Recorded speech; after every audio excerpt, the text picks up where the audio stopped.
South Africa just scored another world ranking, and guess what? It's not for rugby or wine or even potholes per square kilometer. This is one for economic freedom. And folks, we're not climbing the ladder. We're not even clinging on like a drunk uncle, stagnating, stuck in the economic mud while other countries are sprinting ahead. The truth is simple. The less free your economy, the poorer your people are. And in South Africa, government policy seems to be written by people who think free only applies to Wi-Fi at a coffee shop.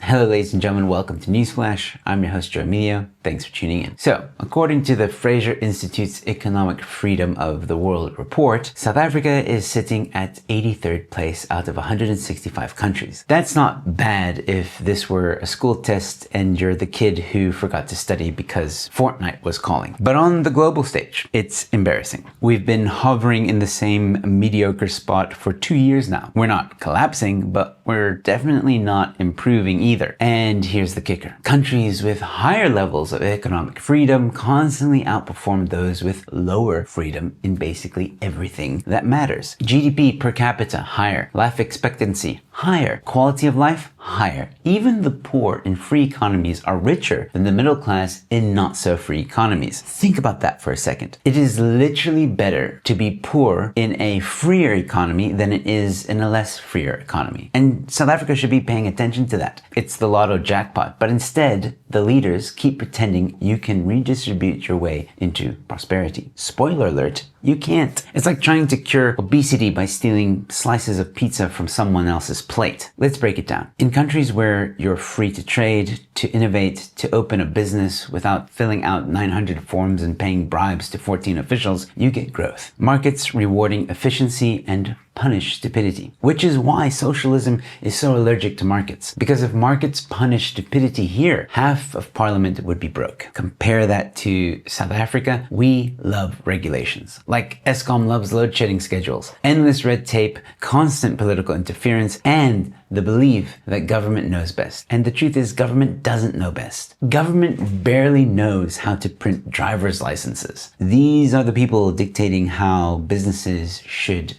operate. That's like putting a vegan in charge of a steakhouse.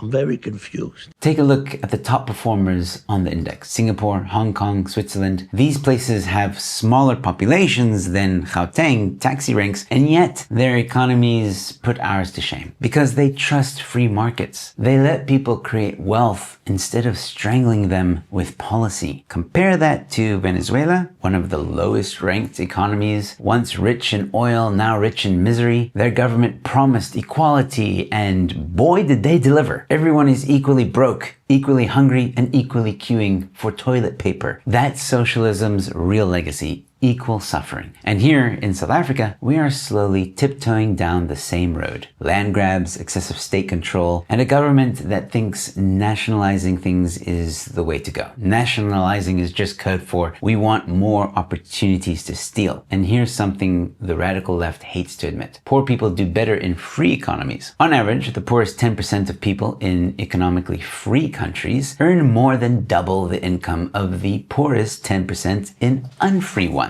So, if you really care about the poor, you don't suffocate the economy with socialist policies. You unleash it, because a rising tide lifts all boats. And before someone says, but inequality, let me explain. In free economies, yes, rich people get richer, but poor people also get richer. In controlled economies, the rich get richer and the poor get poorer. Which one sounds better? Here's the absurd part. Our government knows this. They can see the data, but they keep pushing policies that look like they were written by Karl Marx on a tequila bender. Because control equals power, and power equals opportunities for corruption. They sell it to the people as economic justice. In reality, it's economic sabotage. They keep promising jobs while simultaneously crushing the very engine that creates jobs, the private sector. It's like promising to build a bridge while exploding the foundation every morning. South Africa doesn't have an economic freedom problem. We have a government problem. Our leaders want to be the chefs and the waiters and the restaurant managers all at once, while the rest of us just want to eat. We need less interference, less obsession with socialist fantasies, and more trust in free markets. Because freedom works. It works for the rich, it works for the middle class, and it most importantly would work or works for poor people. The longer we delay embracing that, the longer ordinary South Africans stay stuck in this cycle of poverty and broken promises. Once again, ladies and gentlemen, if you want to help me expose the truth behind land grabs in South Africa, please head on over to the BackaBuddy campaign, link in the description or pinned comment. If 4,000 people donated 50 Rand,